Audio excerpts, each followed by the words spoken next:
خان صاحب اللہ ان کو جزائے خیر دے مجھے راستے میں ملے جماعت میں، انہوں نے 2 نصیحتیں کی تھی، وہ آخری نصیحت میں آپ کو بھی کرتا ہوں، اس کے بعد دعا کرتے ہیں۔ 2 نصیحتیں اس نے مجھے کی۔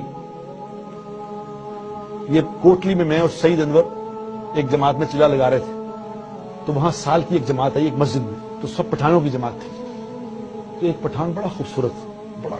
نورانی چہرہ اس کا، تو میں ایسے لیٹا ہوا تھا، کارپیٹ ٹائپ تھا، کارپیٹ ہی کہہ سکتے ہیں اسے، جیسے صف سی تھی، وہ اس پہ لیٹا ہوا تھا۔ تو اس نے دیکھا کہ اور مجھے کچھ 2-3 لڑکے نا دبا رہے تھے، تو اس پٹھان نے دیکھا، اس کو بزرگ ٹائپ آدمی لگتا ہے، تو اس کو میں اٹھا کے اس نے کہا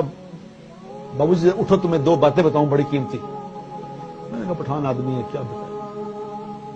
ہم کیا سمجھتے ہیں پٹھان، انہوں نے کہا اس نے کیا بتانا ہے، تو میں نے کہا یار لیٹے بتاؤ یار تم کیا بتانا ہے۔ تو اس کو بھی اس نے کہا، اس کو سمجھ گیا کہ یہ ذرا دماغی طور پہ اتنا ٹھیک نہیں ہے۔ اس نے کہا کہ بابو صاحب ایک بات تو یہ ہے کہ کبھی تھوڑے سے مزے کے لیے گناہ نہ کرنا، تھوڑے سے مزے کے لیے گناہ نہ کرنا، کیونکہ مزہ ختم ہو جائے گا، گناہ باقی رہ جائے گا۔ میں نے جب اس کی یہ بات سنی میں اٹھ کے بیٹھ گیا ایک دم، میں نے کہا پھر بتاؤ کیا کہا۔ اس نے کہا میں نے کہا تھوڑے سے مزے کے لیے کبھی گناہ نہ کرنا، مزہ ختم ہو جائے گا، گناہ تمہارے ساتھ چلے گا، تمہارے ساتھ چلے گا۔ مزہ تو کتنی دیر، گناہ کا مزہ کتنی دیر چلے گا، وہ ختم ہو جائے گا، پھر گناہ چلے گا، تمہیں کہاں تک چلے گا، قبر میں تمہارے ساتھ جائے گا، حشر میں تمہارے ساتھ کھڑا ہوگا، جہنم میں چھوڑ کے آئے گا وہ مزہ۔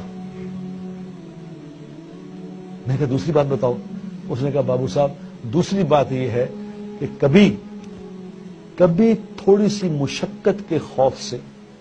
کبھی تھوڑی سی مشقت کے خوف سے نیک عمل نہ چھوڑنا، کیونکہ مشقت ختم ہو جائے گی، عمل باقی رہ جائے گا، عمل تمہارے ساتھ چلے گا۔ رات کو کبھی اٹھنے کو دل نہ چاہے، نماز پہ تہجد پڑھنے کو دل نہ چاہے، تو یہ یاد کر لینا یہ مشقت ختم ہو جانی ہے، لیکن یہ عمل ساتھ چلے گا، قبر میں ساتھ کھڑا ہوگا، حشر میں ساتھ کھڑا ہوگا، جنت میں چھوڑ کے آئے گا۔